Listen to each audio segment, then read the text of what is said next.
আমাদের বাড়ির ছাদ বাগানে টবের গাছে অনেক মিষ্টি মিষ্টি আপেল কুল হয়েছিল, সেগুলোকে তুলে রেখে আগেরবারে মা সরস্বতীকে বিসর্জন দিয়ে চলে গেছিলাম এইবারে নতুন মাকে আনতে। আমি প্রত্যেকবারই সরস্বতী পুজোয় কিছু না কিছু ডেকোরেশন করি, এইবারও তার অন্যথা হয়নি। সব কাজ শেষ করতে করতে বেজে গেছিল রাত 12টা। পরের দিন সকাল 5:30টায় উঠে হলুদ মেখে বাইরে এসে দেখি বাইরের অবস্থা কিছুটা এইরকম, চারিদিকে এত কুয়াশা যে এ প্রান্ত থেকে ও প্রান্ত কিছুই দেখা যাচ্ছিল না।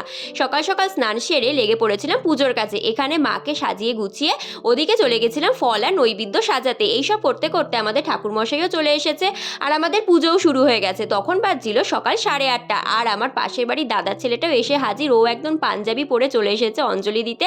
আমাদের পুজো কিন্তু খুব ভালোভাবেই সম্পূর্ণ হয়েছিল। আমরা পুজো করেছিলাম সোমবার, যেহেতু পঞ্চমী তাড়াতাড়ি ছেড়ে যাবে তাই সকাল সকাল পুজো হয়ে গেছিল। আর সেই দিন আমি আমার মহাদেবের কাছে নন্দী মহারাজকেও প্রতিষ্ঠা করেছিলাম, ঠিক এইভাবে রেখেছিলাম নন্দী মহারাজকে। আর সেদিন যেহেতু ইলিশ মাছ খেতে হয় তাই মা অনেক কিছু রান্না করেছিল। এই ভিডিওটা কেমন লাগলো জানিও। আজকের মতো টাটা।